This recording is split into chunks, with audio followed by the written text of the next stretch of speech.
жаңа бірінші видеомызда көрсеткендей электронный градусник, детский крем балаға арналған, стерильный бин керек нәрсе. Так, вата стерильный біреу емес, екеу. Так, екі стерильный ватамыз, хлоргексидин. Так, и назальный аспиратор, мына мұрнын тазалауға болады, жаңағыдай балаға су жіберуге болады.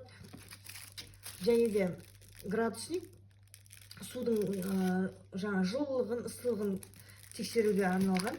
Детский сабын, лейкопластырь және ригидрон. Ригидронды білесіздер, не үшін пайдалануға болатын?